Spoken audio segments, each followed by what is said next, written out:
All right, guys, welcome to my channel, Daniel Charles Williams again. We're going to make another video, and this video is going to be about a little bit what I talked about my last video. It's going to be about personal finance in eBay. So, can you be successful in a reseller business if you're not successful with your personal business, your personal finances? In most cases, not. Okay. So, in most cases, not. Your average person, not. All right. You do have some cases where your personal finances are just shot, right? You start a hobby, or you start an eBay business or reselling business, and that business just takes off. It is just phenomenal, and it just kills it, and your whole life is just wonderful, right?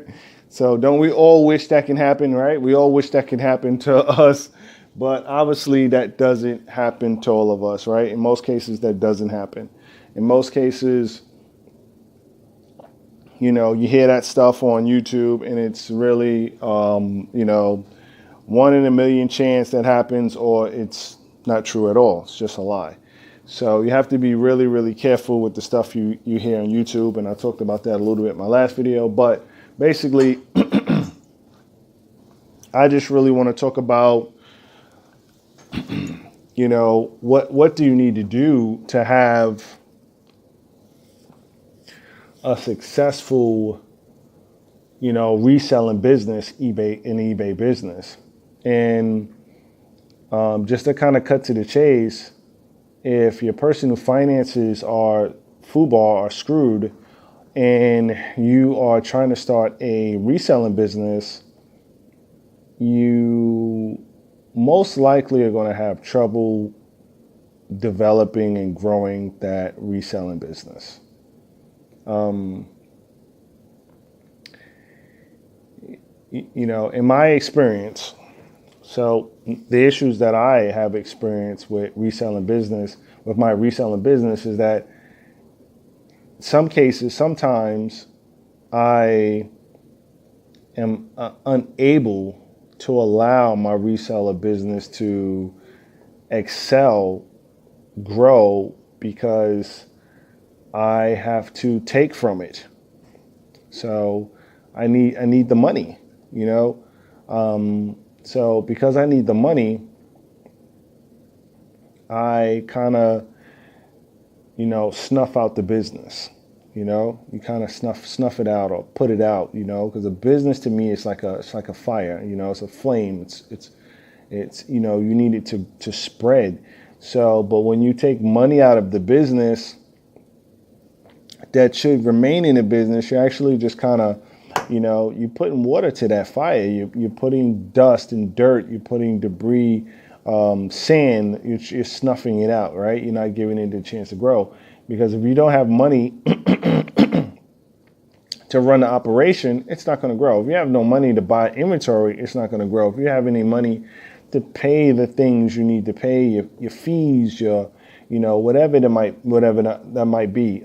Yes, accessories and stuff that you need to buy. Sometimes you may need packaging, you might need tape. You might need to pay some returns. You need that money in that account, so you can handle those things that come along with running a reselling business. So a lot of us struggle with that. I'm saying a lot of us. I don't know. I just say a lot because I'm just an average person. And if I struggle with it, I'm sure there's probably a bunch of people doing the same struggling with the same issues. So now let's get back to the personal finance. Okay. In most cases, and please do not hate me for this, I'm talking about reality here. It might not be you. If it's not you, then don't get offended. What we do in our personal business is that we live above our means in most cases. And that's why we need extra money. That's why we need extra money, because we live above our means. When you live above your means, you are not handling your personal finance like you're supposed to. Okay. I took a finance course and a personal finance course, which they don't offer usually. They usually don't offer such a personal finance course in high schools and colleges and stuff like that. They just don't. They don't offer them like a personal finance course. That means how to manage money, how to deal with credit, how to deal with debt, how to live on a day by day, on a monthly and annual basis. How do you live? What are you supposed to do? What are those, debt income ratios? What are those things you have to, truly measure in life? Those things they don't tell you about. So, I don't know, they just skip. I remember, to believe it or not, I said I have a degree in accounting, and I don't think. Now I had a class on personal finance, right? But I'm telling you, to this day, that book was full of a whole bunch of stuff, but it did not go in detail about a personal finance. I mean, it could have been maybe a chapter on it, but it wasn't. That wasn't the class, right? It wasn't a class, because I said I don't recall the class being so, vigilant on, personal finance and what you should do and what you should spend. I don't know what it talked about, really, to be honest with you. But what we need to know, what we need to do, is to make sure that we don't live above our means, right? I think now, and I'm not saying I'm practicing this, but I think your rent or your mortgage should be like 25% of your monthly income. It should be 25% of your monthly income. And in some places, in a lot of places, I want to say, it may be difficult to do, but it's still possible to do. Okay. So for instance, if you're making $2,000 a month in income, right, your rent or your mortgage should cost about $500, right? That's what it should be. You're making $2,000 a month in income, your rent or your mortgage shouldn't be $1,000. Okay, so forth and so on. I mean, if you just go on with them numbers, if you go up with those numbers, it'd still be the same. But if you're making $4,000 a month in income, right? And I mean, I'm talking about net money in your pocket, right? Your net money in your pocket, your rent or your mortgage should be no more than $1,000. That's it. And that's the way you're supposed to live. But, like I said, when it comes to us, if we make $2,000 worth of income, our mortgage or our rent is probably $1,000+. You know what I mean? And that is way too high. So I believe if you're making $2,000 a month in income, your rent should be $500, and your other expenses should be, about $500. Okay, you should be done with all your expenses, right? At $1,000. That's it. So now listen to what I'm telling you. If you can't afford the fancy phone, then don't get it. If you can't afford cable, then don't get it. Okay? If you can't afford Starbucks every month, then don't get it. You know what I'm saying? Those are the things that run up our expenses. In most cases, I know someone may have, whatever. They may have other expenses. They may have some medical, bills they have to pay, or medical expenses they got to pay because they need a certain amount of medicine or whatever that might be. I know that might be the case for some people, but if that's what it is, then that's what it is. But, so generally speaking, our normal expenses that we toss our money away on is probably cable, cell phone, eating out, fast food, coffee, fancy coffee, What's another thing there? And then, the usual buying, shopping, clothes, you know what I mean? Clothes and stuff like that. I don't want to talk about cars because, that's another thing. But, those, I mean, cards is an obvious thing that we can avoid. But the other things, it kind of creeps up on us and we don't really realize what we're doing. Is paying that cable bill. You wonder your cable bill is like $200 a month, $200 a month, and you wonder why you don't have no money. And then your cell phone bill also too is somewhere around $150 a month, and so forth. And then you're paying probably about $5 a day for coffee. That adds up every day. You know what I'm saying? Even every other day. It still adds up.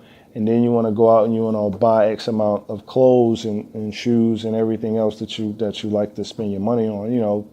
Clothes and shoes. I don't know. For guys, it might be, who knows? It might be guns, bullets, or whatever it is. You know what I mean? Who knows what that is? But that stuff has to stop if you want to keep yourself, at a certain financial level in life. So, again, like I said, I go back to the $2,000 a month. So if you're making $2,000 a month, you want to keep your expenses down as low as you can get it. Okay. Now, some people say, hey, you know what, I'm renting. I can't find rent. I cannot find rent less than $1,000. I can't do it in my area. I can't find an apartment for less than $1,000.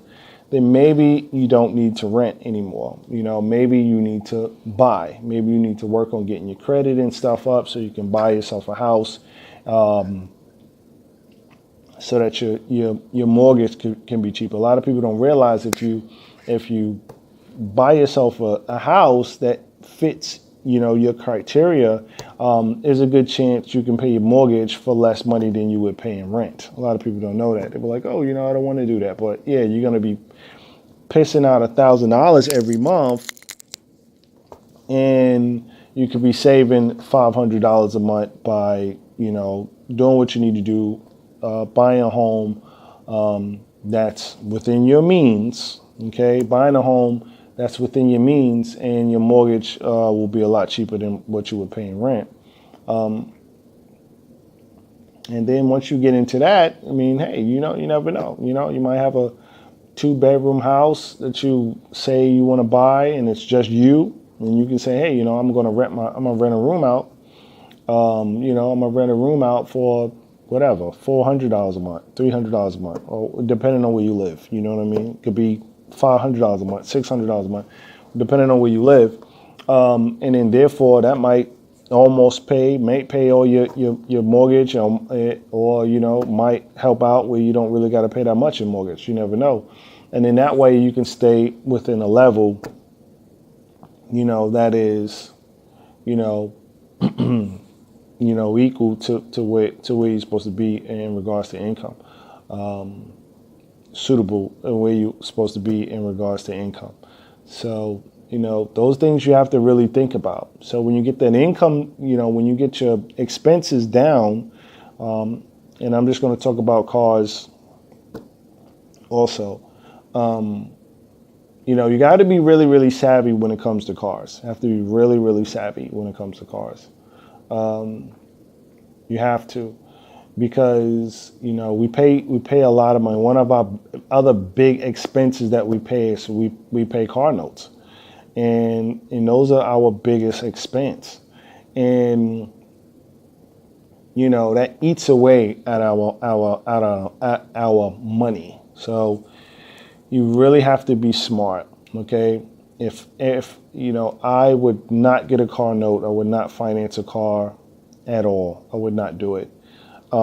There is other ways to get cars. Now, one time I had saved my money. I actually took my tax return, and I actually wound up just buying a car cash, right? Bought a car for about $1,600, and that was a darn good car, for that amount of money. It was ridiculous. It was the best car for that amount of money. It had some issues. Yes, I had to fix it, but guess what? I had no car note. So it was the best thing. It was no car note. So Me and my wife, we wound up paying off our other car, and then, we wound up purchasing that car. So we had two cars, no car note. You know, again, like I said, it did have some issues that I had to fix, but it still was less money out of my pocket on a month-to-month basis because I didn't have to fix the car every month. You know what I mean? So say on average, I had to fix the car every 3 months or something like that. Every 3 to 4 months, I had to do something to it. But I still wasn't paying the $300-400 a month car note. So even if it cost me $300-400 every 3-4 months, it still came out cheaper. So you have to be really, really smart about cars. You can get an inexpensive car. You can. You don't need to have a car note. And again, that is just your want. It's not your need, right? You need to have a vehicle to get back and forth to work or whatever it is that you have to do, and you have to really, really be smart about that. All right, guys, I'm going to drink my coffee over here because I'm a coffee fiend, and I love coffee, and I got me a nice cup of coffee. I had it hot, so now it's probably pretty perfect, perfect. So just had to jump into cars real quick because that's something that I been through and, learned a lesson or 2 or 3 or 4. I learned a lot of lessons with cars, and I spent a lot of money on it, and it was very, very wasteful, very wasteful. I can't even count how much money me and my wife done, lost and tossed away on vehicles. So be very, very smart about cars. You don't need a car note. You don't need a car note. Save your money and just buy a car. For the amount of money that most of us pay on an annual basis in cars, you can probably buy like 2 used cars. You can probably buy 2 used cars. And now, right now, me and my wife, we got 2 cars. We gave 1 car away to a family member. So I'm looking in the near future just to buy a 3rd car, right? Just to have a 3rd car. So it's always good to have more cars.